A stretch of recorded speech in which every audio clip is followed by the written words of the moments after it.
Stan Gibilisco here, proprietor and operator of amateur radio station W1GV Whiskey 1 Good Vibrations. Last night was one of those kind of nights where I laid awake and night dreamed, or rather daydreamed at night, about things that I had at one time and gave up. Things that I decided not to have. Sometimes you're faced with choices, this or that, and you can't have both. I was faced with a choice a few years ago between living in the Long Wave Ranch near Cody, Wyoming, and the house I have and live in right now in Lead, L-E-A-D, South Dakota, and I chose to stay in South Dakota.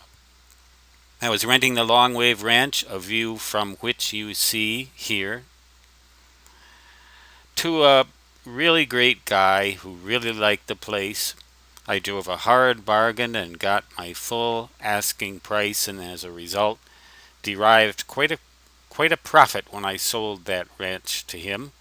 Quite a nice little profit, which made up for some of the losses that I incurred as a result of other property ownership exploits.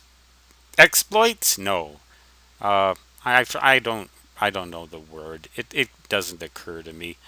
Misadventures. But anyway, what you're looking at here is a view southeastward from what I would have been the ham radio operating room of the Long Wave Ranch. And as you can see, there's essentially nothing, maybe a few houses down here. I don't know if you can see that arrow pointing at it. I'll forget about the arrow. In the middle center of the image. What I would have done, and I dreamed about this last night, was run a balloon-supported Zepp antenna for 160 meters right out the window that looked right in that direction towards the southeast. And seeing as the winds are usually out of the northwest in that location,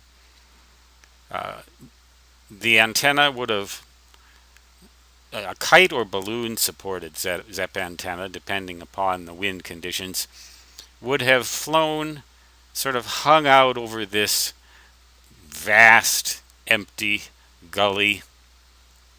400 feet long it would be, a little bit less than that. The first third would be open wire ladder line, and the second third of the antenna, 270 feet long, would be a half wavelength on 160 meters. That's a half wavelength on 160 meters, isn't it? To about 270 feet. So the thing would have been about 400 feet long. Now, it may have been breaking Federal Aviation Administration regulations to do that.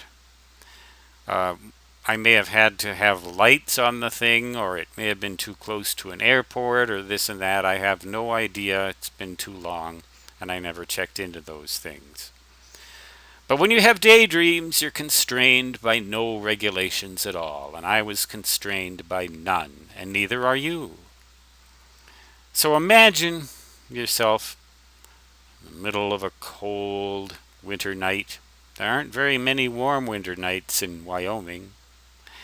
And with a gas fireplace on one side of the room and my ham radio operating position on the other end, and a wonderful PAL-Star transmatch that would feed a balanced line right out that window, a Zepp antenna 400 feet long dangling in the atmosphere over that empty space.